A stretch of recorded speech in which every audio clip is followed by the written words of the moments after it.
What's up, everybody? We are here to preview the bowl game, talk about some portal moves, talk about everything OU, right? I think Jason will be here at some point.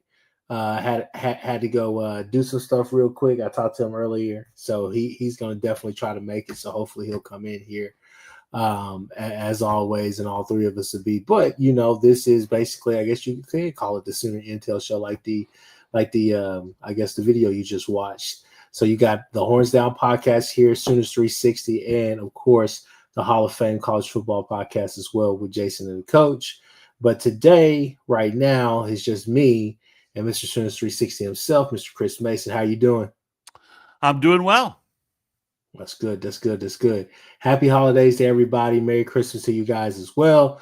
That's definitely coming up. So hopefully you guys enjoy that and get ready for some football. So that being said, we got a game to talk about this week, which is kind of odd. It's kind of crazy, especially with the season that we had. But we have Navy. Navy. Navy. I don't know why I wanted to say Air Force for some reason, but Navy, right? You got them down there in Fort Worth this week, this Friday, 11 a.m. for all you guys and gals that are going to be able to watch. For some odd reason, I have a meeting during that, a work meeting. But regardless, I'll be watching the game. And we'll definitely be on at some point during that day to give you guys kind of our instant rapid reaction, right?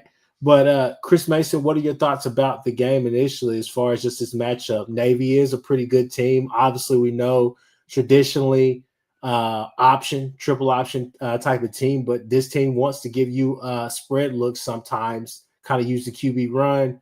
And definitely they, like I said, they want to spread you out a little bit, try to pass it a little bit as well. But what are your thoughts about this matchup? Well, obviously, I think this game is, I think the Sooner defense is going to be probably, other than Navy got hit by Notre Dame, right? Notre Dame kind of walked all over them, right? So obviously, I think, this would be the second best defense that Navy's seen with our guys out there. So obviously, you sometimes worry about if they want to go a little more option on us. I sometimes worry about if we run into an option team with a young defensive coordinator who hasn't seen as much option attacks in his time. But obviously, Brent knows how to defense the option. I mean, this is, that's his bread and butter all the way back to K-State in the 90s. So I don't really worry about that too much. I think this is probably a pretty low-scoring game. I think the mystery – I think we know what we're going to get from our defense. Our defense has stopped the run all year long and has been very aggressive and very capable at doing it.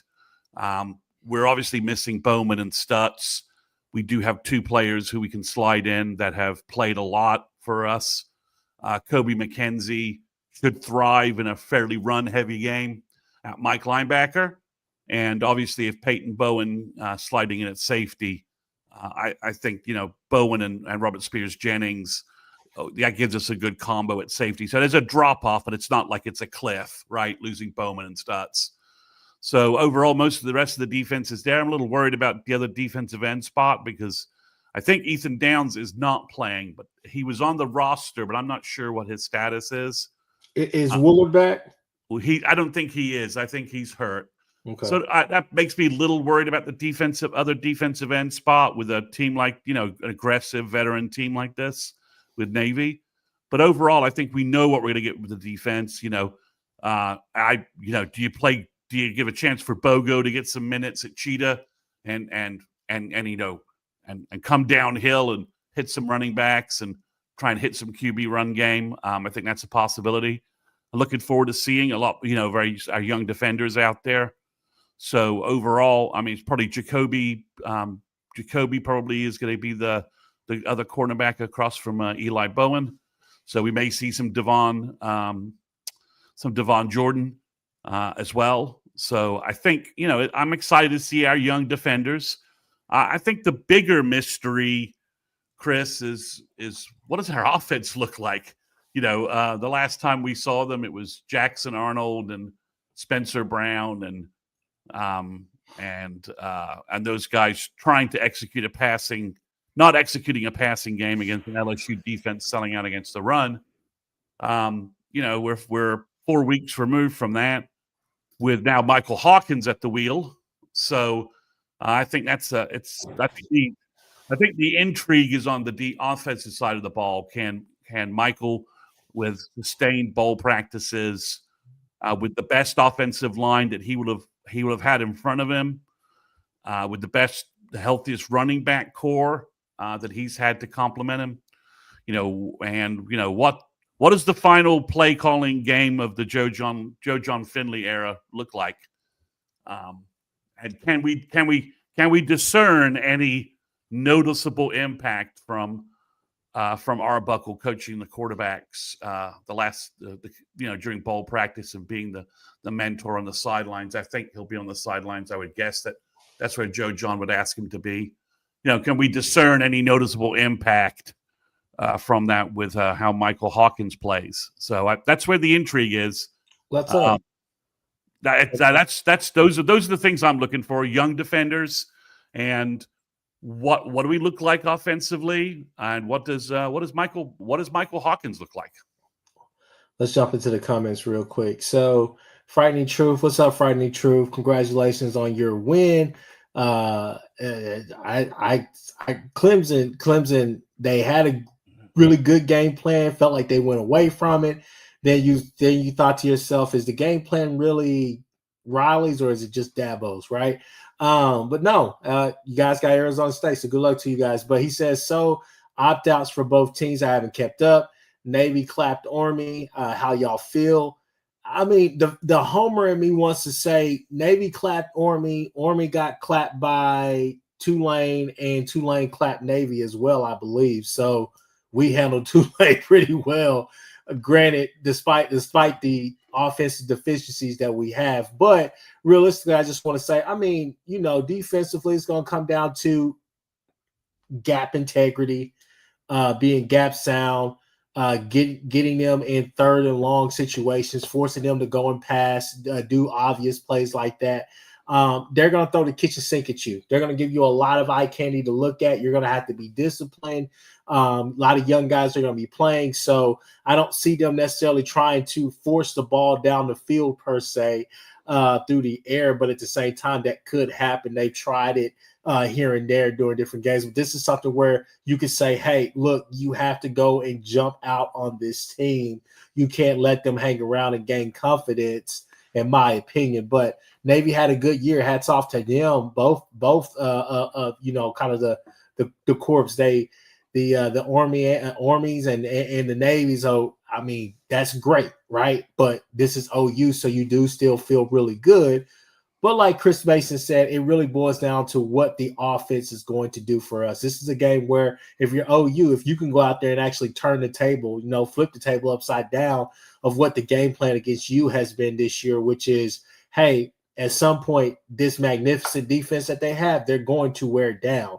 If we jump up by a touchdown or maybe even 2 touchdowns, we're in prime position to really just take over this game and win. We don't necessarily have to do anything else after that because of their inability to score. So what do you see Joe John doing? I see Joe John mixing in some QB run, kind of taking that Alabama game plan, also maybe some of the main type game plan as far as just trying to really attack those edges, I believe. With the run game, I think you could see a heavy dose of 3 backs. Honestly, I think you could see Tatum sparingly. I think you'll see X, obviously. I think you'll see Bournes. So that's going to be interesting to see what he does. The wide receiver core, I think you're just wanting to see can we create separation, right? Can we throw the ball down the field, or can we get guys open? Can we get some good schemes, right? Except for throwing slants, right, to Jacob Jordan, which I think that's going to be a part of the game plan for Joe John. But you want to see Michael Hawkins get out there in space. You want to see what he can do behind the helmet. I'm confident in it, man. I'm confident enough to say that I do think that OU covers the spread. Right now, I'm not sure where it's at, but I know when it opened up, it was like at 14 points or so. Yeah, it's plummeted. Oh yeah, I wouldn't be surprised with all the opt outs and everything that we've had. I'm not surprised. So I wouldn't be surprised. It's like 5.5, 8.5, something like that. But I still feel confident. I think that we can cover. I think this is a game where, like you said, I mean, it's hard to go against BV and Zach Alley in this game unless they come out in a 3-man front and just stay in that all game. I don't necessarily see us really struggling against the triple option. I think it's just more so, can we get them off the field on those third and long, those obvious, third down passing games, as I guess is what I could say. According to Vegas, it's tumbled to 3.5, Navy plus 3.5, and the over/under is 43.5. I might lead the under here. Shorter, both teams trying to compress the game. Unless there's a lot of turnovers, I could see this being a 21, 24, 10 kind of game. Mm-hmm. I think Jimmy Satterfield. It'll be interesting to see what we get from Hawkins. Obviously, I mean, he could be the fastest guy out there on some plays, right? He could be the fastest guy in the game, really. So if you could get him free, on the edge, some QB run game on the outside and pressure Navy, I think that's interesting. Obviously, the offensive line should be the healthiest, best offensive line I think we've had all year, because it should be Howland, Ozetta, Everett, Noewu, and Tarquin at right tackle. So it should be the healthiest, best offensive line that we have. If factoring in Sexton and Taylor being out for the year. So, obviously we're missing Brandon Thompson. It would have been nice to have him in the game from a passing game standpoint. I fully recognize that's probably the most painful opt out. I don't think any of the other wide receivers would have made it back for this game. If Burks could play and Zion Kearney could play, it would be nice to see those guys in the game and maybe see some flashes from them, or some flashes from Reagan's or Ivan Carrion. It would be nice to see that the bowl practice and the retasking of the team. Maybe somebody flashes in the bowl game, with some physical ability. So, from that standpoint, I think Jimmy, you're right. I think the O-line is going to be in the best shape that it's been in since, I don't know, August. That seems terrible to say, but that's probably accurate. So yeah, it's an interesting game. Like I said, I'm not sure, Chris, how much you just throw out. I know everybody was watching the Army-Navy game and like, oh God, Navy's going to kill us. I'm like, yeah, that's a rivalry game. There was some turnovers in that game. I'm not sure how much weight I'm really willing to put on that game in general, because it kind of got a little bit out of hand. And once Army, fell behind, we just know that offense can't come from behind. And it was just, once you box them in, they don't have a secondary punch, right? If you take away their lead play, they don't have a counter. They just don't. If you can get them down by a couple of touchdowns and obviously some turnovers in that game, helped with that standpoint. So I'm not sure that I'm willing to say that Navy's some kind of juggernaut because they beat Army in that rivalry game with the way it broke out, the way it unfolded.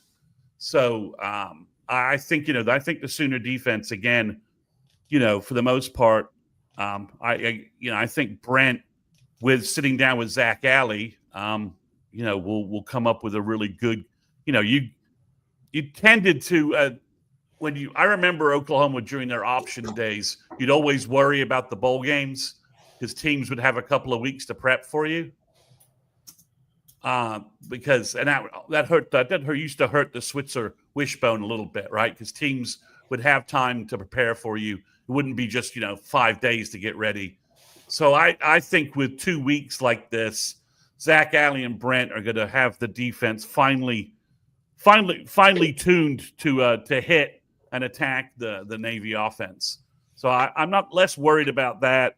it would be nice if we could come out and stretch the field a little bit and both, get some impact plays and play some consistent football on offense. And like you said, put some early drives together, put some points on the board, and really put the pressure on Navy to try and make something happen where our defense maybe can take advantage of that, force a turnover or two, and kind of get that steam, kind of get that snowball rolling on Navy and get them in the same uncomfortable position that OU has found themselves in this year when they were down by a couple of scores.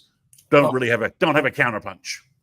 Hey, Nathan Campbell, he keeps asking what time is the game. The game is at 11 a.m. this Friday. So 11 a.m. Central Standard Time. On ESPN. On ESPN. Yeah, exactly. Yeah. So, yeah. So, yeah, no, I think for the most part, the opt-out at this point that would worry me the most would be if Ethan Downs could play, that would be great. Just so your front four is as solid as it is. And Downs can set the edge because Woolard being out. If Ethan Downs plays, if he's out, and then we're starting either Taylor Wine or Adebawore at the other end position, that worries me a little bit. I got to be honest. But if I almost wish they'd play a 5-man front with Trace Ford and RMT as your outside backers, and play 3-man line looks. To be honest with you, I forgot all about Trey. You may see Trey start at that other spot, to be honest with you. If that's the case. It's a little light, but little bit light, but at the end of the day, I think the only thing that would truly worry me about like PJ is whenever they're trying to attack the edge on maybe that triple option, he gets caught going inside, trying to do an inside move, right? Rather than just staying disciplined and really trying to read what's going on before he tries to, kind of explode. Because this is one where you want your instincts to take over, but more so from the linebacking core, right? You want that to be there. Because to me, honestly, I think the front four should be fine. It's really about those linebackers because I think Kit will be okay. Kobe McKenzie will be okay. Lewis is going to want to hit people. So I think this is a game right up his alley. Could be a big Sam Ode, right? Yeah, well, you and that's what I was about to get to. You look at Sammy O, and you're just like, okay, this could be a really good day for you. It's all about those angles and those pursuits, but the gaps, man, the gap integrity has to be there. This is a game that is right up somebody like Danny Stutzman's his alley. But at the end of the day, I like I said, what else do they need to prove? They've already done it. They don't need to risk injury. This is a game where injury could definitely happen with your on both sides. But we need Stutz healthy for draft day. The biggest thing for me with Navy, like I said, is just that they want to give you that spread look occasionally. They want to give you that spread look occasionally, and what they're trying to do. They do want to try to stretch the field. I don't know if they're going to try to force the ball down there on us through the air. Per se, but I know that they do want to try to give you that spread look so they can open it up, spread people out, and still get back to their QB run game. So that is something that they want to do. That's an option. So you have to be ready for it all, which I believe that we will. But this is a game, to me, honestly, I'm going to enjoy this game. This is a game where your defense is not necessarily going to get tested through the air a whole lot to where that could be a problem, or that's the type of game that you're playing. This is going to be a, man on man. It's going to be a hard hitting physical football game. And you just have to take the life out of the opposing side. But I mean, Navy has had a great year.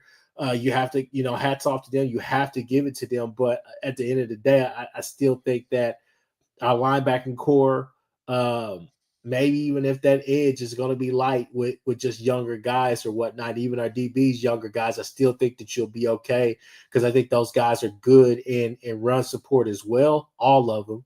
And I think that you'll be fine for the most part. So like you said, this is a game where I could easily see it being a 21-10, 24-10. And for those out there who are saying, where are we going to get the 21 points from? that's the question right now. But if we get it, I feel good. Let's see. Bishop, is asking RB1 tight end. I saw somebody else was asking that as well. Jimmy Satterfield was asking, is X going to be running back one? What are your thoughts about that? Well, Barnes wasn't listed on the depth chart that came out because I'm not sure if they're just sitting him just because he's hurt or what's going on there. I imagine X Rob is going to get the majority of the work at running back, depending upon what's going on with Sawchuk and Tatum. Tight end one is going to have to be Jake Roberts, right? I don't know that there's any other expectation that he'll be the primary tight end for this game. I mean, obviously, I would love to see something approaching signs of life from either Devon Mitchell or Caden Helms, but I don't think we can really rely upon that. I think it's going to be primarily Jake Roberts. I mean, I would love nothing more than to see Devon Mitchell out there catching some passes from his QB buddy Mike Hawkins and looking like he could be a factor for us next year. That would be, if you would ask me, like, for my super hopium injected pie in the sky hope for the game, that would be it, right? That Mike Hawkins hits some big passing plays to Devon Mitchell, but I just don't know that we have any evidence to back up that that's going to be the case. I'd imagine it's going to be Jake Roberts, maybe a little Caden Helms. Beyond that, I think the Cade McIntyre is still banged up, injured. So I think those are the three guys that are available. Obviously, Mitchell was on the travel squad for the LSU game. That was part of a reward for him because he's been practicing a lot better, getting himself ready. So they wanted to reward him by putting him on the travel squad. So has over the bowl weeks getting rep after rep from his buddy, longtime childhood friends, right? But at least former high school friend Mike Hawkins could he have improved enough that we could see some reps from him and maybe a big play or two from him?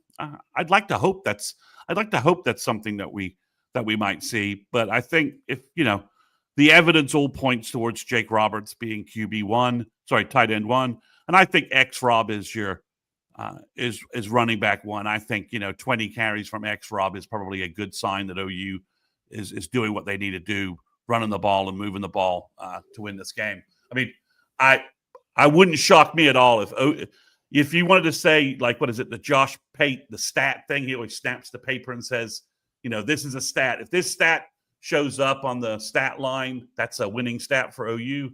I think if Mike Hawkins has 100 yards rushing, that's pretty much a definitive stat to tell you OU has won that football game.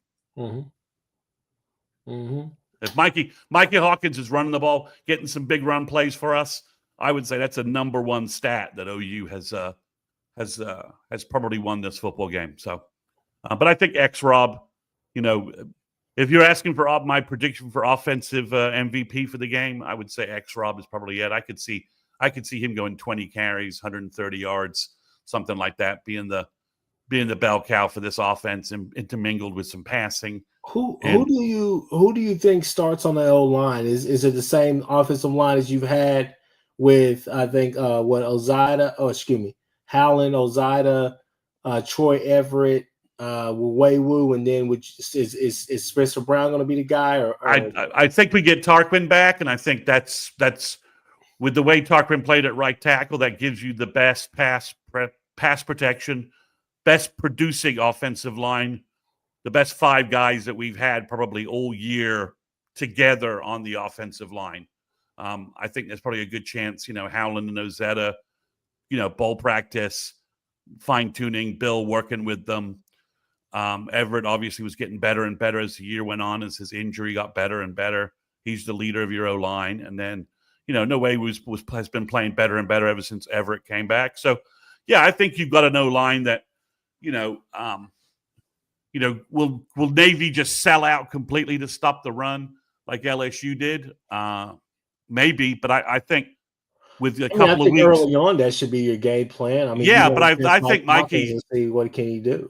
Yeah, but I think you can. I think Mike Hawkins presents some different challenges in terms of your spying Mike and some of the QB outside run game. You could use Mike with once teams are spread out.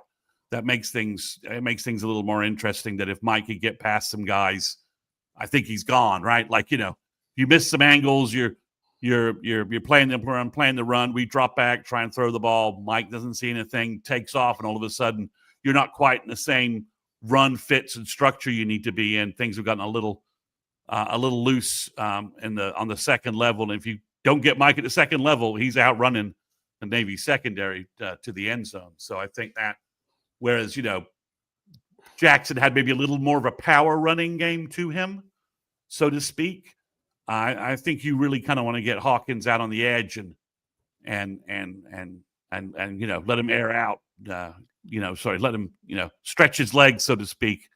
So I think, but yeah, you're right. I mean, Navy's had a couple of weeks. If you're the Navy DC and you look at the Alabama game and the LSU game, that kind of tells you what you need to do, right?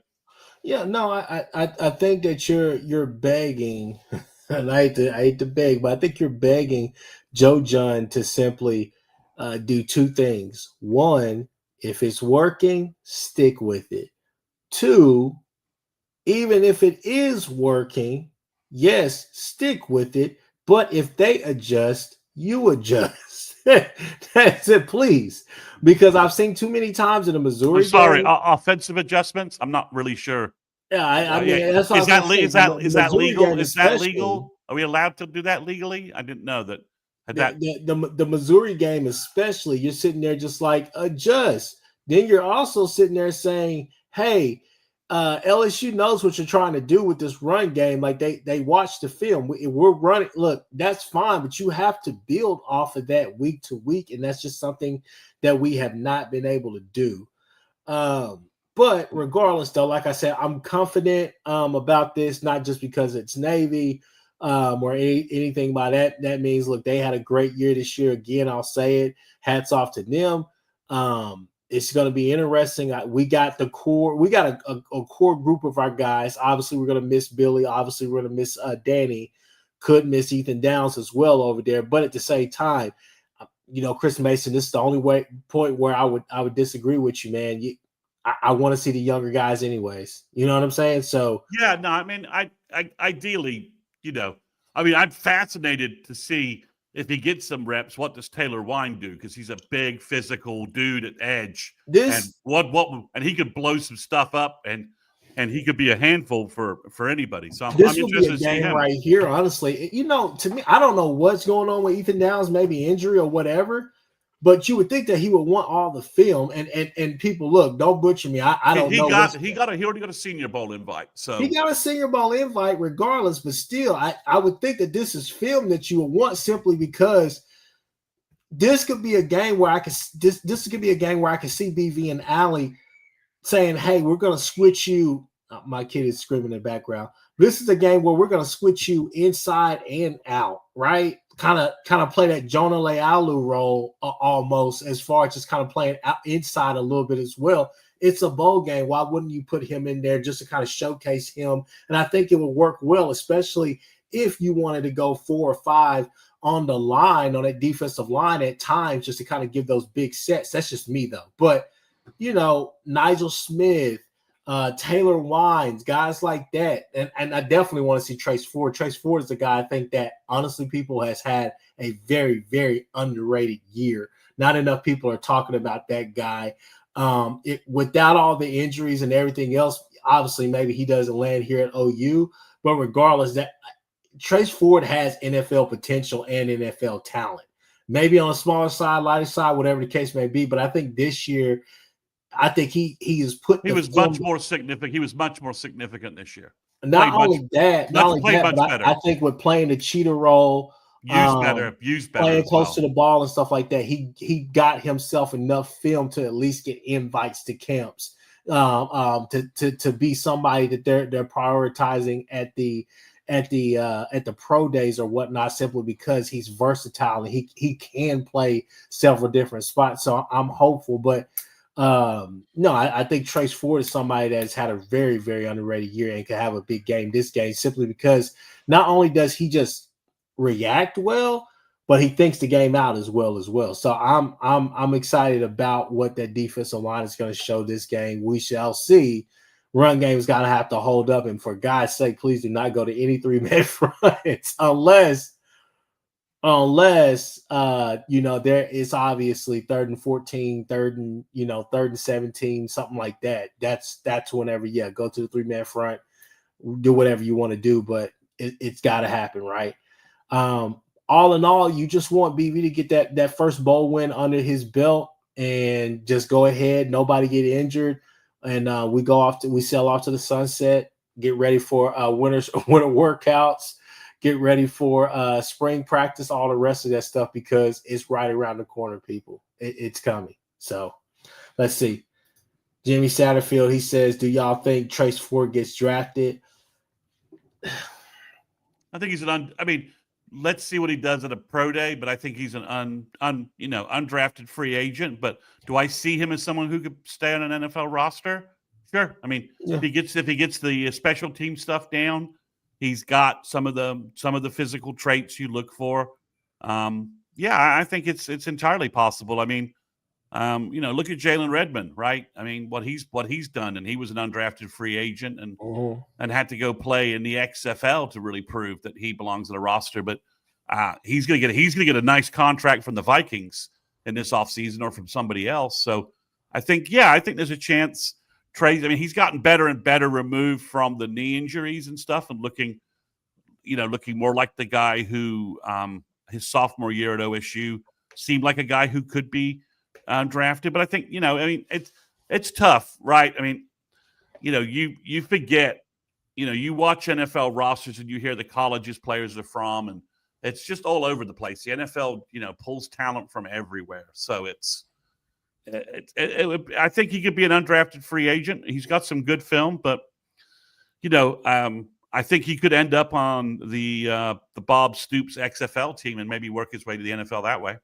It looks like that is an expansion team, because guys are getting drafted from that team and pulled from that team and from that league. So definitely excited about his prospects. So with that being said, people, we're going to wrap up with the with Portal Talk now. But guys, like, subscribe, do all those different things. All our bio, the bio has all of our links, all of our names of our channels, all the rest of that stuff in there. You can follow us on X.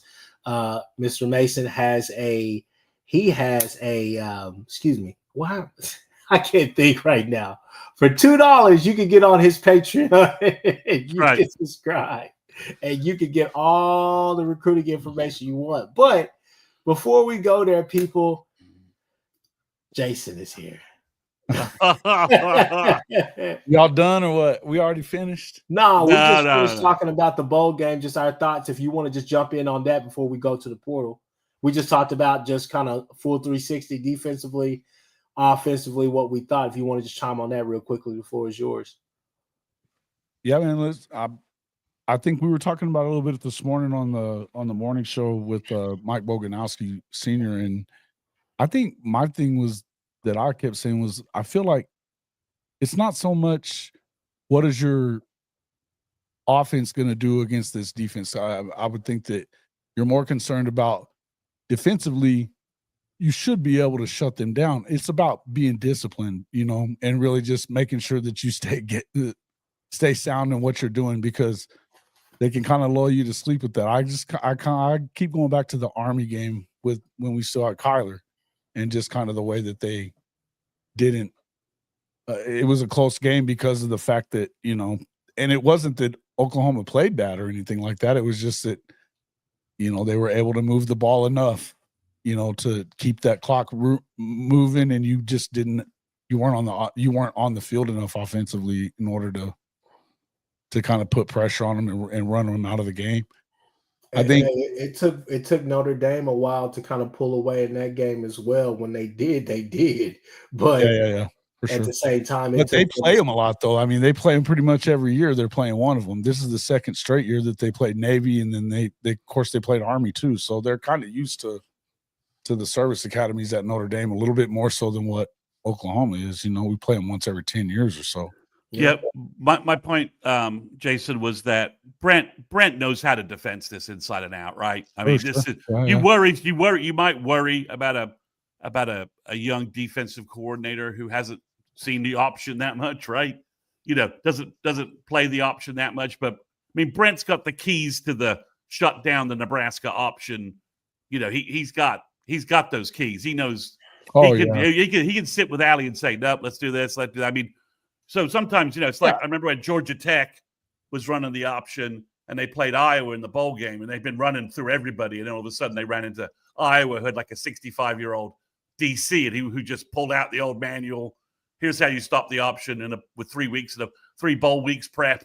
And they just stuffed Georgia Tech just because, their DC's like, yeah, I had to dust off the old stop the option manual, but I know how to call that. It's just I'm not worried about that part from a certain perspective. But I mean, I said I was more fascinated than anything about how we might look offensively, right? We haven't seen Mike in a while. It's our best offensive line that he will have had to help him. So I think it's an interesting, and can we see anything out of what Arbuckle might be able to provide in terms of, coach, what can we see any glimmer of like Arbuckle's? I don't know. I keep hearing that they're not even like attempting to put any of the. No, I'm just mainly talking about like his. Can we see Mike Hawkins? I guess. Yeah, can we see Mike being confident out there, right? That we can see like, okay, he's on the sidelines talking to Buckle during the game. Can we? Is there any, anything we can pull from it that says, oh, okay, and maybe there's not. Maybe that's not the case. So, is Joe John calling the game? I don't have a lot of faith. Man, I mean, I hear you. Joe John, please, bubble screens, the slants, different things like that. Like we talked about the last week of the game. Like, run the core principles of the veer and shoot. Run the base. You want to talk about base install? Run the base install to get a rhythm for this squad of this veer and shoot offense. Then open it up with some of the things that you want to do after you've lulled them to sleep before building upon that. But run some of those concepts. I think you get a fresh start almost. This is like almost your third restart button simply because Jackson's not here. You're not having to condense the playbook because he can't see the field that well. We're still trying to figure out and navigate this whole Michael Hawkins experience, but you have to give him an opportunity. You can't come out there and just clam up and say, yeah, we're going to do QB run. We're going to do inside run with X-Rod. We're going to do QB run with him on the first 2 plays and then put us in a 3rd and 8 type of situation. You need to be falling forward and moving and getting into those 3rd and 5s, 3rd and 4s, that area right there to give your young guys some chances to be able to be successful early on in this game. Sake. It's a little outside zone would be great. Just the core principles, the base install of the veer and shoot. But we're moving on, people. We're moving on. Jason, we'll do we want to do final score guesses for this game? Yeah, go ahead. Final score. I'll go 24-9 OU. Okay. The defense plays great, and Mike breaks out. Mike breaks out some big running game, makes some big running plays. Some explosive plays from him. I still look at Navy as, they're not good. So, I know they've been good comparatively to what you usually see out of them overall, but they're good in the AAC. The AAC's kind of light these days, not what it's been. So, yeah, I think I'll say hell, man, is there a chance that they get to 28 points this weekend? We say 28-10. Why not?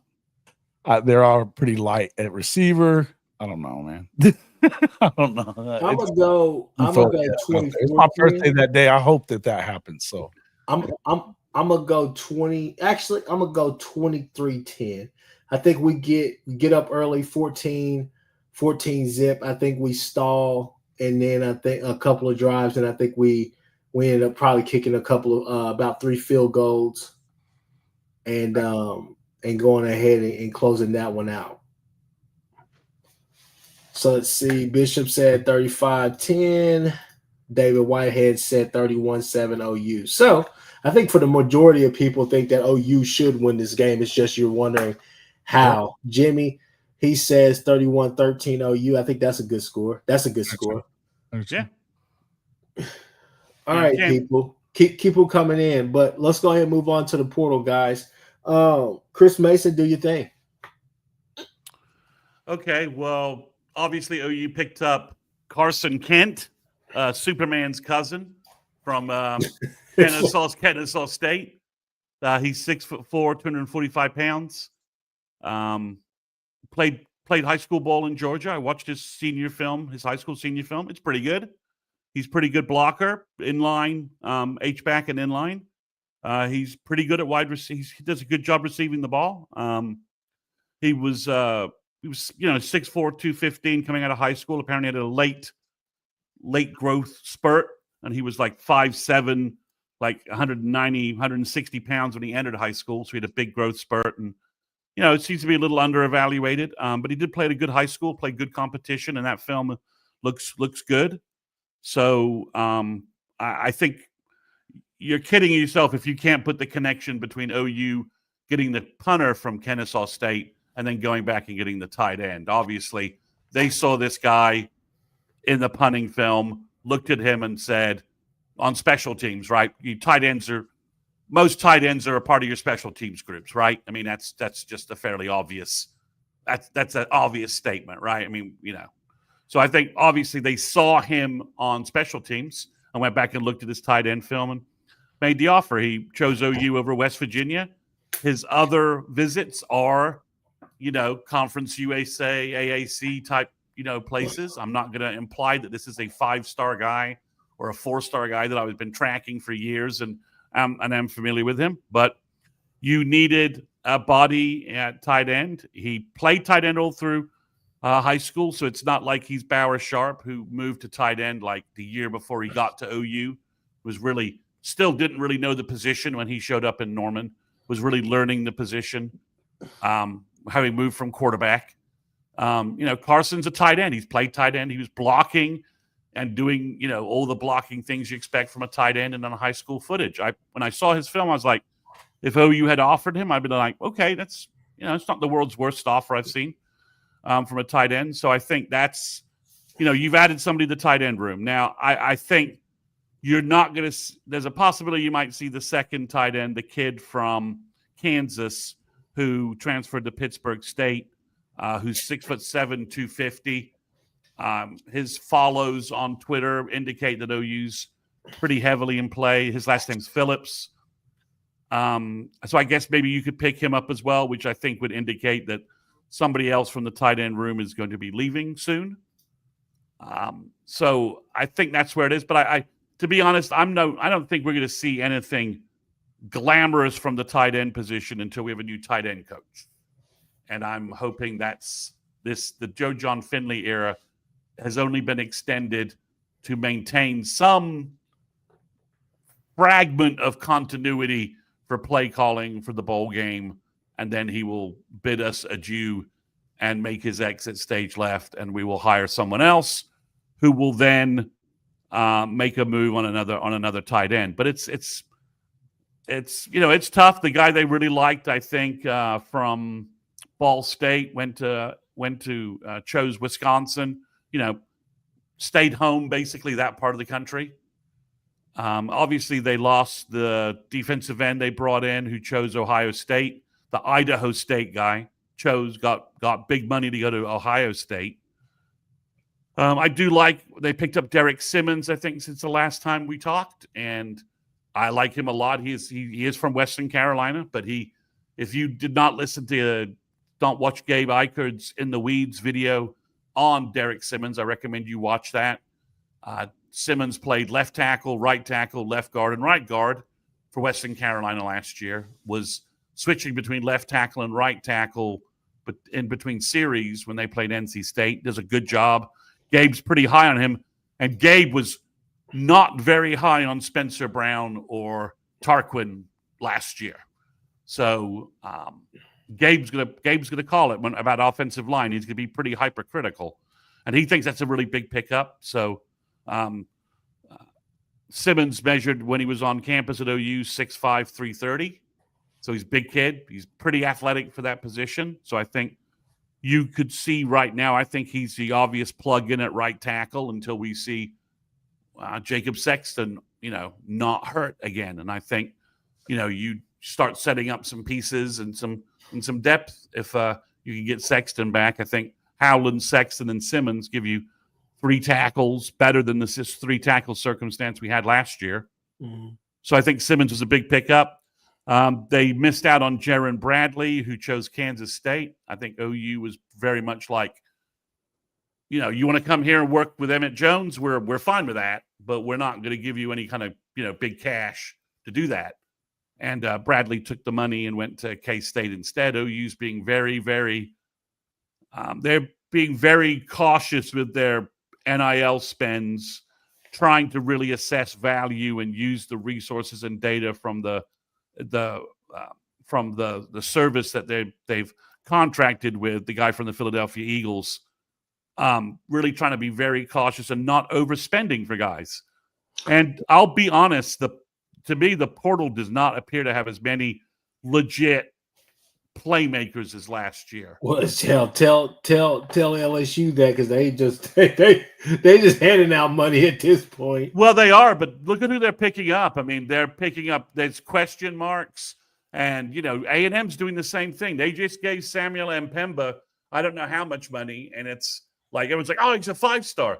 He was a 5-star 2 years ago, and he's done nothing at Georgia, an environment which you would think if you're going to be excelling in the college game. I mean, I always worry about defensive transfers from Georgia and Alabama, right? If you weren't excelling there, why exactly were you not getting that done? So OU does need to add a defensive end, I think. I'm not sure which direction they'll head. I don't believe Marvin Jones Jr. has signed anywhere. I believe he's still out there. Let me check that real quick, make sure I'm not lying to you guys. Do you head in that direction? He hasn't found. Yeah, I think he's still there.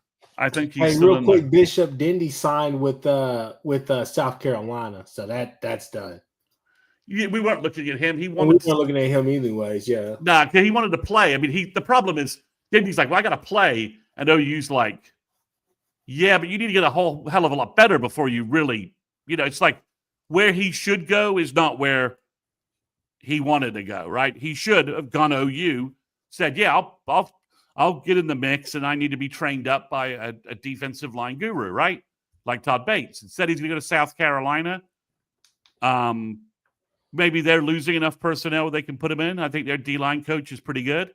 So, they're not returning Jaden Jackson and David Stone. That's, a lot of people, that's made defensive tackle recruiting in the portal for OU a little tough. They had the James Thompson kid in from Wisconsin. I don't think that's going to go anywhere. I think he's going to end up at Tennessee because Tennessee is losing a truckload of defensive linemen and can offer him more or less a starting position. Same thing with the La Tech defensive tackle chose Miami. Miami's desperate for D-line talent because we took Jackson and Stone from them last year. They're desperate for D-line talent. We're able to offer him more money in a starting position. It's like for the Georgia Tech guy that the tackle we talked about the previous week who didn't end up visiting because OU had already gotten a commitment from Simmons. So OU is basically like, look, we've already got Simmons. We're at this point, and the Georgia Tech guy, I think saw Arkansas desperate and offered him a big amount of money and a starting position, basically a starting position, whereas OU's like, well, we've got guys you have to compete with to start, and that really wasn't resonating with I think his agents. So I think a lot of the guys you're seeing, are looking for guaranteed starting positions, and along the offensive line, I don't think OU is making those promises and brought in 2 kids who, the Simmons kid, I think could start at right tackle, but, could a healthy, in shape, motivated, and only playing right tackle Jacob Sexton, could he challenge that guy? Yeah, sure. But the nice thing is you could plug Simmons in at at guard if you wanted to. Or if Simmons beats out Sexton, you've now got Sexton to challenge Howland at left tackle, and you've now got, you've got some competition. You've got some things that we basically didn't have all year. It was basically, are you able to play? Start on the offensive line. And with the Baklenko kid also being a swing tackle, left-right tackle, having some experience as well, now we're in a position where the weakest position on the roster on the offensive line, depth-wise, was tackle, right? And now we've added 2 tackles. So I think the O-line, cynically, folks like, it's this Western Carolina guy. Well, okay. But everybody in college football wanted him. It's a Stanford guy. Okay, well, he started at Stanford. He's played 16 games for them. He's got a good size and potential and good frame. And Bill usually can work with these kind of guys. So I think, I think the defense, you want to get a cornerback. I don't know quite what's going on with Ethan O'Connor. We'll see where that goes. But defensive end, they're a little bit down. They're kind of rebooting at defensive tackle. Obviously, the Thompson kid to decide. I think OU's just waiting on him to decide where he wants to go before making the next wave and bringing kids in January. Bringing some kids in January to try and close out the class. But they were trying to kick the tires, I think, on the Kamori House kid, the Washington linebacker. He chose Michigan. He would have been a good addition, but Michigan grabbed him. So Ohio State's going to get the big Rice kid, the big tackle from Rice. Ohio State got the Purdue tight end. They just got C.J. Donaldson from West Virginia. I mean, they're just. I mean, everyone's like, well, why can't we outspend Ohio State? Well, give OU 60,000 alums a year, and we'd be in a much better position to maybe have Ohio State's alumni base is just effing massive. It's just, you're on mute, Chris. It's massive. So that's where I think I like the tight end edition. I'm not going to tell you and spin you and tell you this guy is the next Grant Calcaterra, but he looks like a good, solid piece. I like the 2 O-line additions based upon everything returning, and everybody who could be back. You wanted tackles, you got 2 tackles, and the Simmons guy can play guard as well. So he could easily plug in if for some reason Sexton or someone else just blows up at right tackle and left tackle. Howland has a great year. If someone's struggling at one of the guard positions, you can throw Simmons in there, and he could take a starting job from somebody. So I'm not necessarily worried about the moves that everybody else is making. Everybody else is getting the guys that they want to get, and that's perfectly fine. Ohio State with the tackle or whatnot. Yeah, ideally you wanted those kids, but at the same time, you're bringing in Fasusi and all these other kids. I don't think that you're trying to bring in 1-year rentals or just the fact of the matter is you can't have them all. To me, out of those 3, I wanted the Robinson kid, but getting Simmons is not necessarily a consolation. That's still a big win right there. Going and getting the Stanford kid as well with 2 years left and a red shirt. Yeah. The fact of the matter is that you're getting guys and you're building that depth, and you're also, you're doing what OU fans want you to do, which is let's not necessarily go get these G5 guys. Let's go get some P4 guys. The Simmons kid wanted by everybody. The Idaho State kid that did not go our way, the DN, he went to Ohio State. So I think that you are seeing this staff do what they usually do, which is give great evaluations on players and try to get in early and often on these kids. But at the same time, I think that they're trying to play the game. It's just that, some are biting, some are not. But the biggest thing, people, is that I think you need to pay more attention to the second wave. Like after this weekend here, a lot of players are going to be hitting the portal. A lot of players are going to be available. So I think that's the biggest thing, is that you may find more value in this group of kids that are hitting the second wave right now, simply because the more premium schools or whatnot, they're going to have those kids. And and a lot of those, our fan base is sort of like in panic mode about the portal a little bit. Like, a high-rated kid hits the portal. Oh, Malik Benson hit the portal. Grab him. He's a wide receiver. Well, he's had 2 pretty average production years at Bama and FSU. I mean, he's not the same guy he was. I mean, it almost seems like, Chris, I really kind of would wish, they'd wipe the recruiting profiles of guys after they've been in college 2 years, right? Like Samuel Mpemba. Everyone's like, oh, A&M got this 5-star elite guy. He was a 5-star elite guy. He's now been in college 2 years and not done anything. So he's no longer a 5-star elite guy. He's just looks like Tarzan, plays like Garfield. Plays like Garfield the cat. He can't get off the, it's like, and then OU, some guys are wanting, for instance, like the Mensa money that got leaked today, right?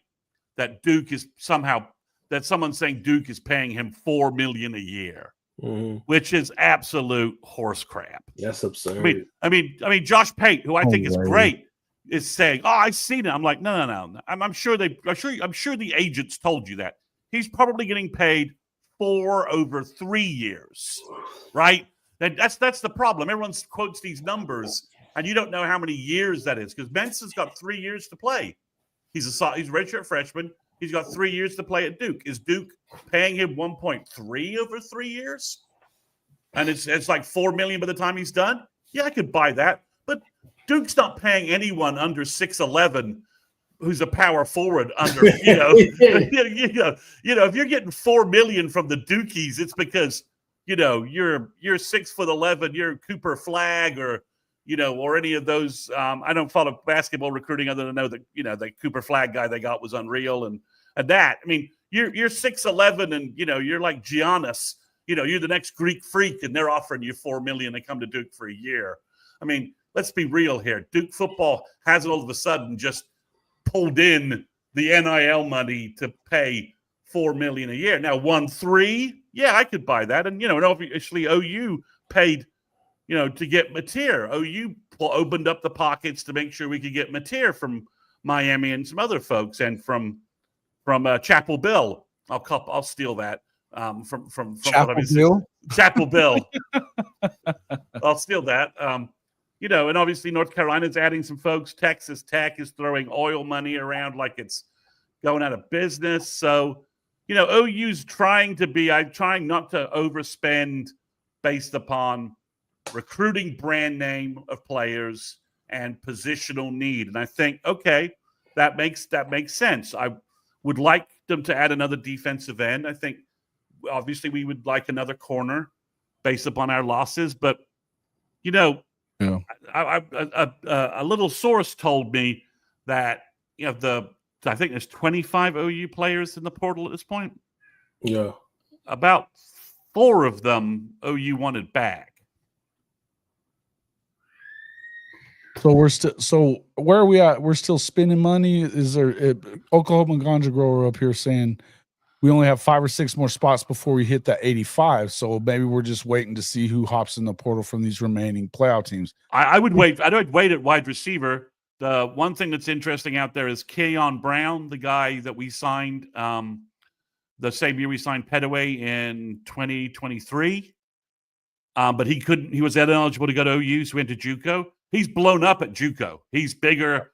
He's done really well at JUCO. And now he's no longer got 2 years. Apparently, he's got 4 years. He doesn't show up until May, but physically he is elite and looks unbelievable on the JUCO ranks. And OU was obviously involved with him before. Do you go there? Do you wait until you see what happens in the January timeframe to see if there's somebody who's just like, all right, if you hold your powder back, right, and you hold your credit balance back a little bit, right, you might see OU leap at somebody because they think just from an evaluation standpoint, he's better than anything else we've seen in the portal. Obviously, I think everyone's will talk tight end. And again, it's impossible to not understand that we're being so negatively recruited at tight end that it's hard to get anybody, right?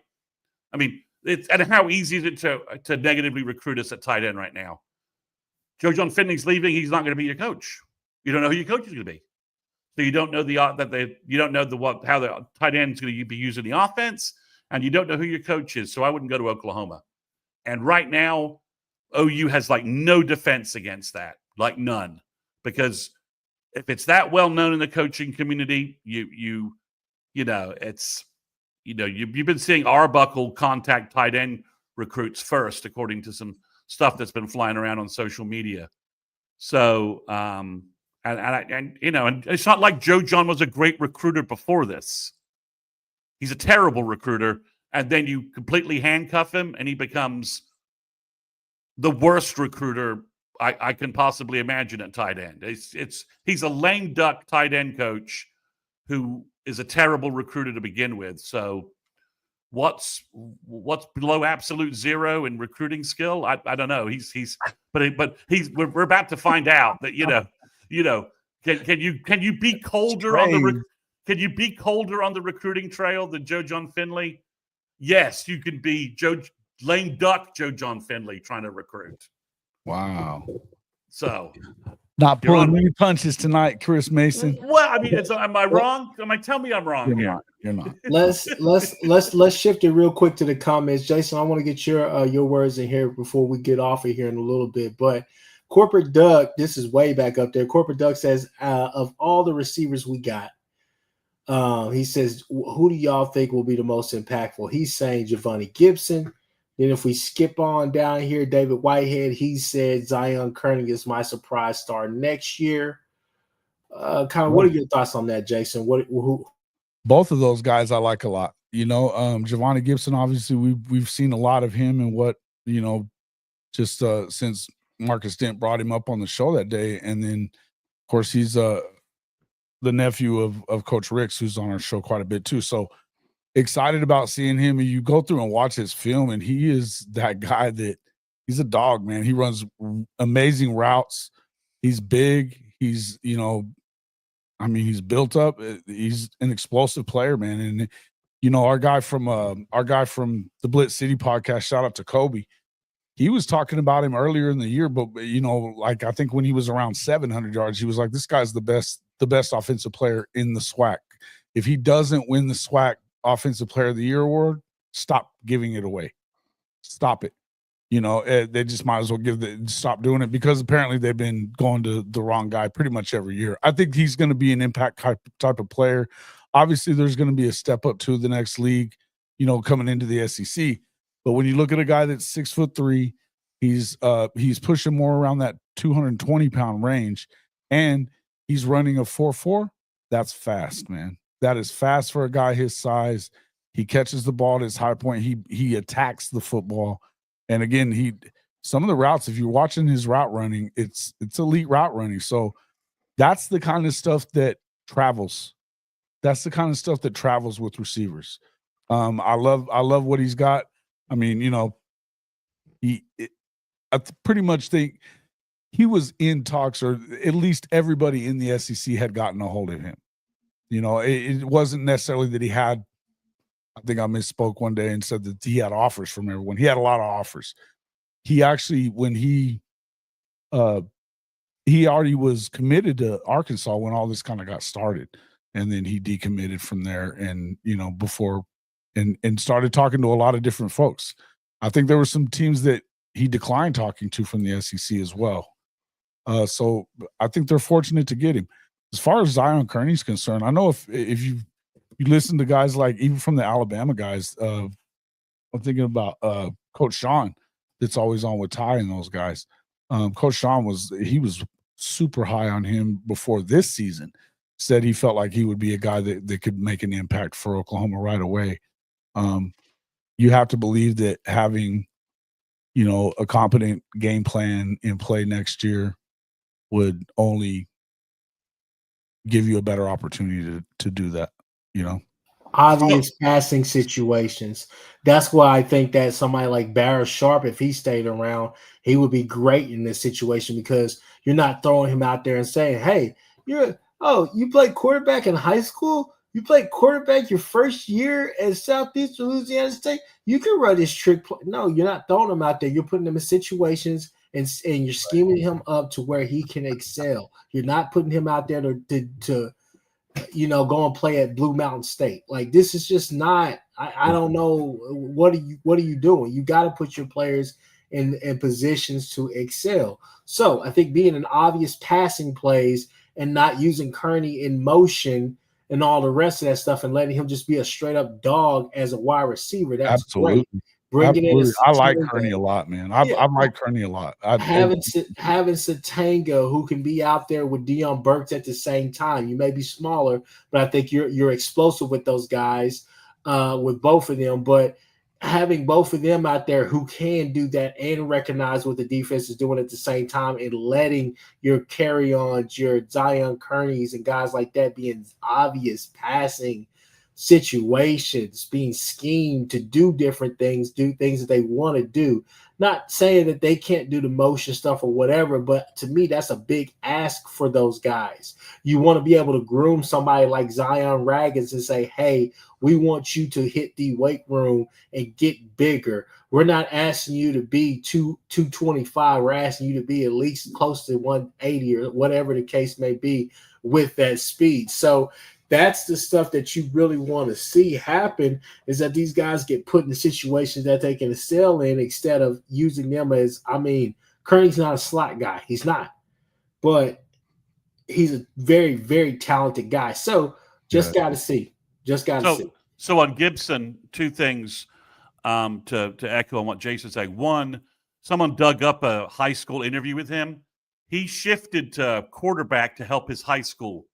They didn't have their quarterback situation was terrible. So he basically played Wildcat quarterback his senior year. So that's maybe a little bit of why he fell under the radar and ended up at Arkansas Pine Bluff, because he wasn't playing wide receiver. He was playing quarterback because that's what his high school needed him to do.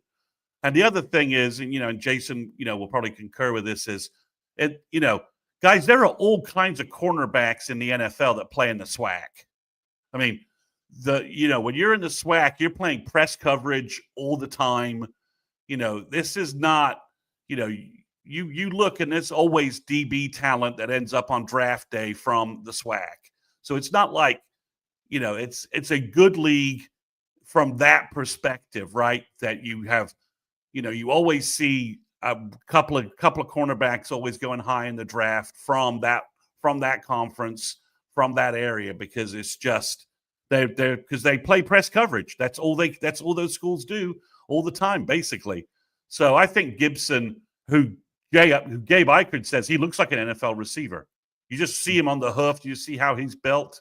He looks like an NFL guy. So on Kearney, I've been a little stunned that we didn't see kind of a Malcolm Kelly kind of like Kearney midseason rise. And I think that's mainly because of the complete discombobulation of the offense and not knowing where to go, what to do, and the constant other veterans coming back at wide receiver and all that kind of nonsense. But I think Zion reboots and has a big year next year. I think in spring we'll be looking at him going, well, where was this guy last year to help us? And I think it's going to be because he just he'll get rebooted. Emmett Jones will love this offense for his wide receivers.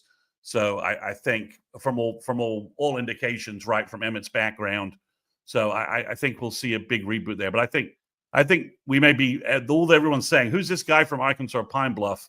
We may be saying, well, that's what we told you back when Jason told you back when we picked him up that he was going to be a dude. There's been a lot of bullets flying his way too. That why are we going after this guy? And it's like, dude, watch his film before you say anything. Well, just look at how physically he's built, man. The kid the kid is, again, Gabe Eichert, reviewed him and just, loved him on film. I mean, and Gabe is, again, not going to pull any punches on the guys OU gets.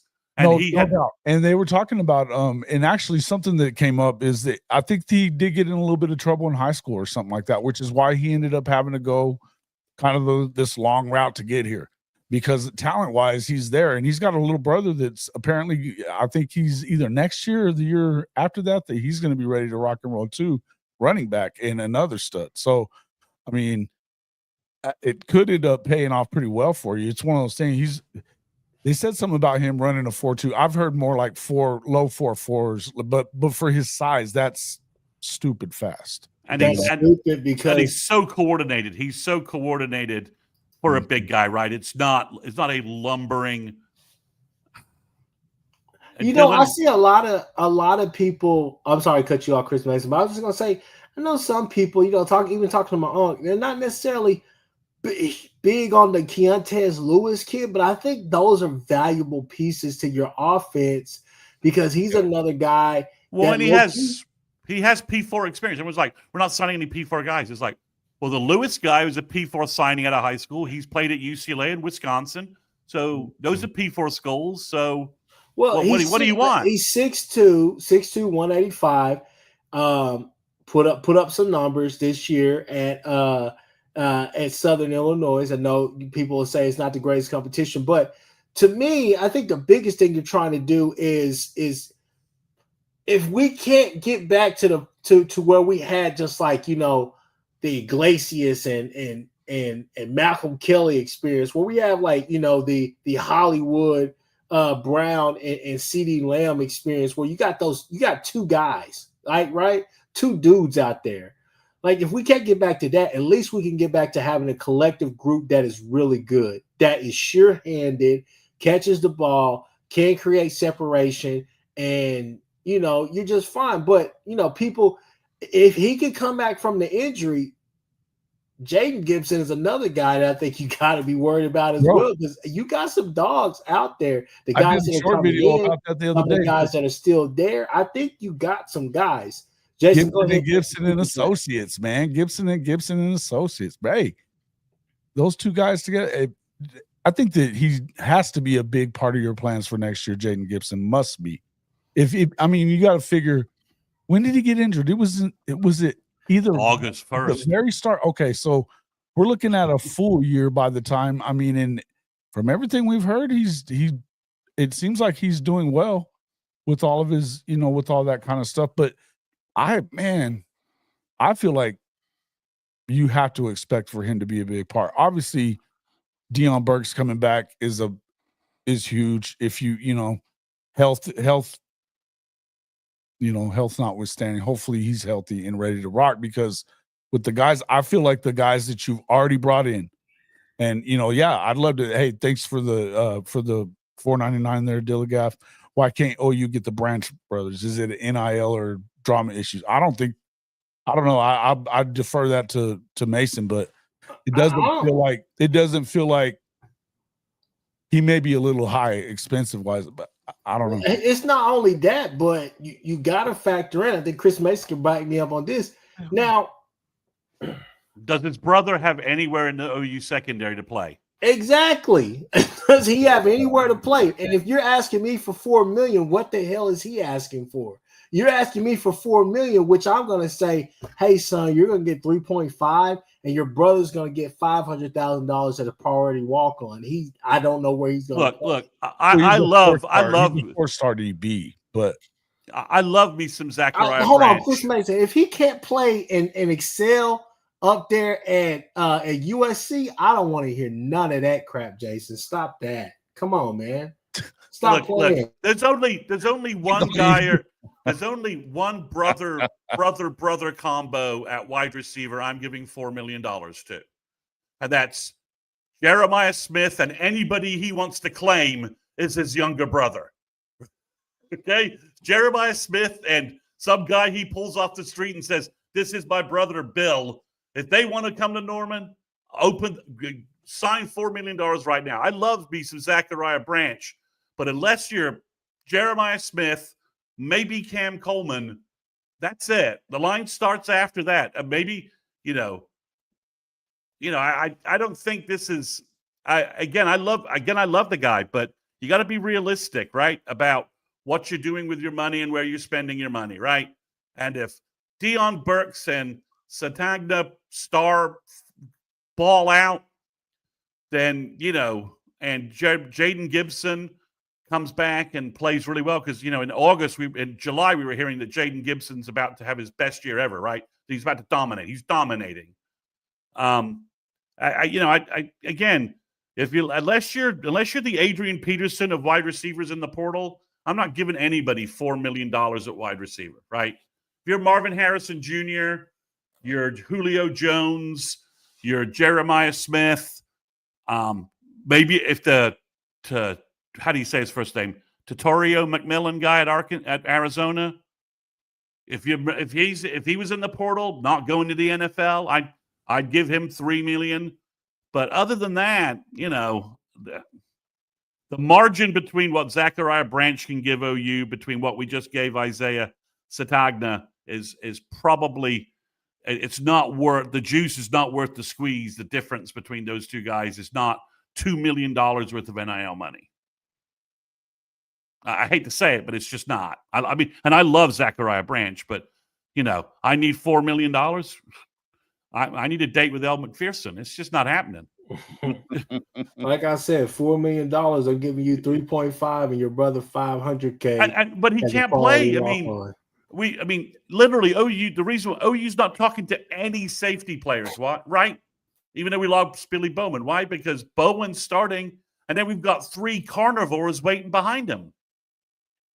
And it's why Makari Vickers left, right? Because he knew, well, I need to probably move to safety. I bet he's going to be a great safety at Colorado, but he saw Bogo, Powers, and Hardy. I mean, where's Zion Branch playing for us next year? And that didn't even count Marion Robinson and the Wimberly kid, who are both,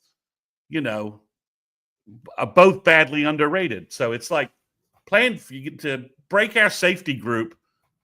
You can't play like you. Do you guys not understand that the Brent to play linebacker for Brent Venables requires like a 2-year development course? Yeah. Before you're competent. This is why I kept screaming for us to sign another linebacker from high school this year. I don't think portal linebackers is going to work for the way OU needs to develop linebackers for this defense. You're not going to find anybody who is going to be able to just walk in and play it. Corporate Duck is completely on the money there. He doesn't. It's not like Branch put up 1,200 yards this season. I don't know why USC used him the way they did, but I mean, the juice isn't worth the squeeze right now, and I could be wrong on that, and he'll probably go somewhere and have 1,200 yards at somewhere else. But well, and his playmaking ability is great. I think that's what Conjugor here is saying. But to be honest with you, it's been mostly in the kicking game. You haven't seen him in the lineup as a receiver much, so we don't know what he is there. In fact, and if Lincoln's not getting a lot out of him at receiver, and they haven't been running the damn ball very much the last few years, that's a flag right there. It should be a flag of some kind. So I don't know that I would want to go and overpay for a kid like this either. I just don't see it. Now, do I like him? Sure. I think that talent-wise, I think that, maybe you do get something out of him with EJ. But I also think that there's other guys out there that, like I said, we know that these guys that they brought, just talking about Giovanni Gibson again, the kid's polished, man. I don't care where he was playing. He does have production. And I think Thrice said it up here just above. You don't really need him to go out there and have 1,200 yards next year. If he gets 600, 700, 800 yards and 6, 7, 8 touchdowns, that's a huge, huge year for you as a first-year player at Oklahoma. I think some fans they just want to see production, man. I think that's something you're starving for it after this year because it's been a shit show, Yeah, the biggest thing is just healthy, man. I want to get to August 30th, and we say, all right, fellas, no excuses this year, no holding back. Everybody's healthy. Let's get it. Let's go out here and do what we need to do. We're going to have injuries. It's just it seems mathematically impossible for the same thing to occur at wide receiver again, right? Literally, if that happens, then you need to bring in every spiritualist from every creed, faith, that religion you can find and de-exercise, the wide receiver room in some manner. Everybody, every religion, we don't care what religion you are or, or faith or coming and de-exercise the room. But overall, I think, I think one of the portal guys is going to hit. I think one of the freshmen is going to hit. And I think one of the guys from the 23 class, the 24 class is going to have a big bounce back. And I think between Burks and Gibson, one of those guys is going to have a great year. And we have a quarterback and a system which our wide receiver coach knows inside and out and how to develop guys. And he has proven with that system that he can develop big receivers and he can develop other guys. So I think the panic in the wide receiver room is a little overblown. And I like the guys we picked up. I think it's more about production than it is anything else in development on the wide receiver side of things. Sure. And again, it won't shock me if Elijah Thomas is not having just an unbelievable freshman year, and we're all like, oh man, we got so many. Another one I was about to bring up. What about him? And he's on campus in January, and you give him all those resources with Emmett Jones and all the strength and conditioning. He could be 6'2", 200 pounds, and looking CD like. As I said, that kid he's not taking everything off the bone. He's breaking the bones and eating the marrow inside. So if that kid's coming, and I'm just ignoring Manny Choice a little bit because I love Elijah Thomas. Emmanuel Choice is a 6'4", 200-pound kid too. That's just he looks like he's going to be ready too, man. And I think we can't understate how badly the offensive mess blew up our development for our players. Offensive line, running back, wide receiver. All these guys had a terrible development year because DeMarco, EJ, and Bill didn't know what the hell Luttrell was doing day to day. So how do you Luttrell didn't know what he was doing? How do you just random people? How do you develop guys when you don't know what the scheme is? And just look at the development Howland and Ozetta did in the last 5 games, right? Where they were to where they are now, right? And and then a consistent Bill's like, okay, well, I at least know what's going on, so I can at least coach these guys up now. And they're playing. Are they making mistakes still? Yeah. But are they 100 times better than they were August 1st? Yes. And I think you're going to see that, that whole process. When you lose an entire offseason of development, it just sets you back so much. You see the defense knew what they were doing, knew what was going on, and you saw how guys developed year over year, right? We just had none of that on the offensive side of the ball anywhere. Explosive play. I think the first, it was kind of like I compare. Okay, let me say it first. I think some OU fans may cry when they see their first 20, 30-yard bomb next year when Material's throwing it to one of these receivers down the field and he connects on one of these 20 to 40-yard bombs, right?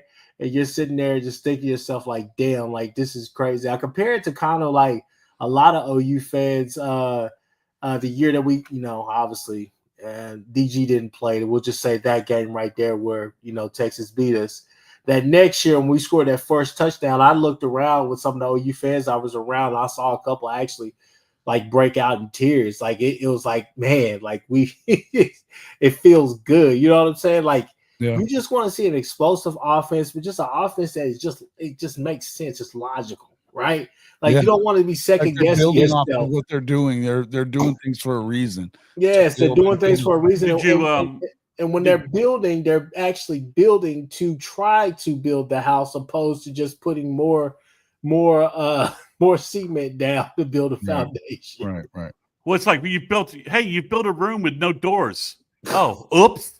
What happened there? It's when you saw Arbuckle be interviewed by Castiglione Jr. and George Stoya. When you heard him being interviewed, you're like, okay, I may not love the scheme he's bringing, but this guy certainly has a philosophy. He's got mentors he believes in, and he has a career development progression. Is he very young? Yes, but he seems. When he's just describing his philosophy and how he got to where he was, you're like, okay, this all makes sense. This guy is at the very least, we're going to know what we're doing and why we're doing it. Y'all say he's young. I say he's hungry. Y'all say he's young. I say, hey, he didn't get here by luck. He got here. He got here. Not look. I think Arbuckle's going to be just fine. I like his scheme as is, but I think that if he's true to his word and true to what he does, he's going to come here and figure out what does his personnel do best and adapt to them. And that's what should happen, opposed to. And he does that year over year. He's got a record of doing that. It's not just like coach speak. I have a quarterback friendly system. When he was being interviewed, just started to cut you off there. When he's being interviewed, he said that Tyson Helton said to him, he goes, "Look, if you're not making your system adaptable for quarterbacks and friendly for quarterbacks, you're going to be out of a job because every 2 years, you're going to be changing who you have. This isn't the NFL. You're not going to keep some guy for 10 years at quarterback. So you better make your system quickly adaptable and quickly absorbable by quarterbacks." And that's what Arbuckle was talking about in that interview, that these are my mentors have emphasized to me, this is what you got to do because you're not going to get, this is just the way college works. You're going to be swapping out the guy every year or two. And you can't, a 4-year starter at quarterback is a myth, right? I mean, yeah, hell yeah. Look, guys, we've been on here for almost an hour 30.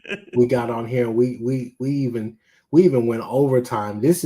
We're reaching those Jason numbers right here. Jason be on here for like maybe more than an hour or so, hour and a half. 2 hours, 3. Jason will hit the same topic 3 different times, and you know what? You sit there all 3 times and you say, "I didn't see it like that the first time. This is interesting. Let me tap back in. Let me tap back in. I was running on E. Now I'll fill back up. Jason, talk to me, baby. You know what I'm saying?" Look, parting shots on this pod right here as far as the game is concerned. This week against Navy, and just any more. I think obviously it's Christmas. Right now, I guess you could say it's kind of a dead period if you want to say that, but just kind of your expectations moving forward to the portal. Jason, let's start with you. Yeah, I think that it makes a lot of sense what you were talking about earlier when it comes to this, the kid out of USC and his brother, because of the fact that you just don't got any room in the secondary for his brother. So why would he come? And if he's really asking for that kind of money, that's just crazy talk. The production isn't there for that. Are there some guys that you'd love to see him go and really make a real move on? Sure, absolutely. In the end, I don't know that if I was really going to make a move, it'd be at a big time tight end. I don't know that you can do that as long as Joe John's in the house. That would be my concern with that. But then I'm kind of with what Chris Mason was saying, go out there and get another corner, man. Maybe add another big edge rusher that, a guy that can make an immediate impact. I think that's who you should be looking at this point. Immediate impact guys. We were talking about the money that they're supposed to be spending, this extra money. And they use it to get material. So we do know that sure. They're spending it in a way that makes sense. And I'd rather they're doing that than just the cattle run that Texas Tech is doing, just dropping cash everywhere for wild, right? They better win something this year and not just, at this point, I don't know what Joey McGuire keeps saying, the Big 12 runs through Lubbock, but I don't think anything's really Big 12 does run through Lubbock, but it's about runs all through like this. Yeah, it's 5 guys in one Texas Tech. That's all I got to say. I thought the Big 12 sewer system ran through Lubbock, right? Isn't that? You said what? I thought the Big 12 sewer system ran through Lubbock.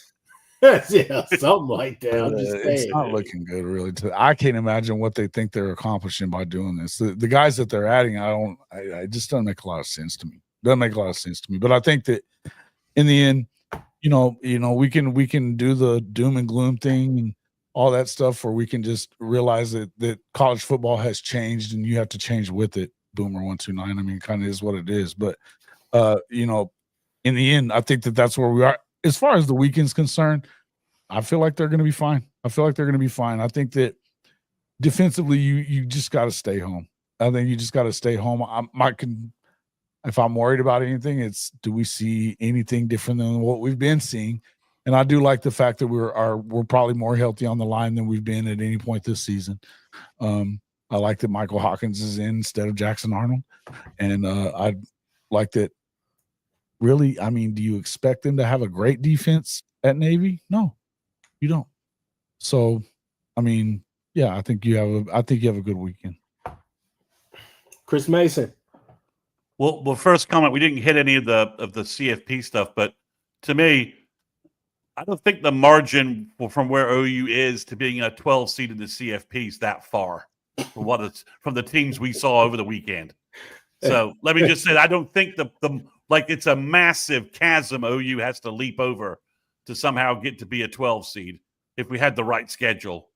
I think I'm fascinated to see what Michael Hawkins does on Friday. Just legitimately, like, okay, what could this be in the hands of Ben Arbuckle in terms of what could he do with this guy? What's the untapped potential here? And then on the portal, I think we're going to see OU wait until January. There's a couple of guys that jumped in. There's a Tennessee guy that's interesting at D-line. There's a couple other D-line guys that maybe there's a couple of Iowa guys that there's an Iowa defensive end that might jump in. That's a rumor rolling around. Iowa's defensive ends are very good, so that would be an interesting addition.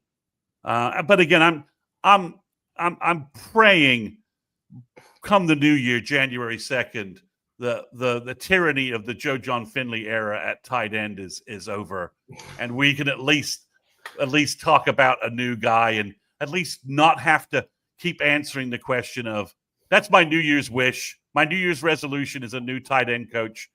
I don't have to hire him January 2nd. Just the thought that the tyranny of evil that is Joe John Finley at tight end is over, and we can talk about somebody new, even if we haven't hired him yet. We can throw names about. Okay. So that's my hope. Merry Christmas for all, and a new tight end position available for the new year. So Merry I'm Christmas, going to piggyback off of that because I'm going to say this right here. Okay, God doesn't like ugly. And the reason why I say that is because 3 weeks ago I laughed at Okie Light because I still to this day don't know who was holding who hostage. Was it Gundy? Was it the board? I don't know. I don't know how that showdown happened. I even heard that they had the mascot, Pistol Pete, show up outside Gundy's house to escort him there with a gun to his head. That's what I heard, okay? I don't know. But I do know that God doesn't like ugly because he has, for some odd reason, kept Joe John Finley here as our tight end coach. And I just know that every day he's there is because I went so hard on this OSU stuff that was happening. So, Father, forgive me. Forgive me now, please, because you're terrible. I'm an ignorant person, and I don't know what's going on. But Joe Judd, I know this Joe Judd has. We've got to break out an Amazing Grace here, and I think we may have to, because I'm telling you. To sum it up, this is what we think about our boy Joe John. And call your team trash, because that's what they are. I don't know, but I just know where there's the way, there's the will. We got to get Joe John. It's some trash. It's some trash. Gentlemen, I'm going to need to bug off. Happy holidays to everybody that listens to this show. I hope everyone has a great time with their family. Safe travels if you're heading anywhere. And we will talk to you guys again post-game of whatever this Navy thing brings us. Bye, guys. All right, man. Appreciate it, man. Yeah.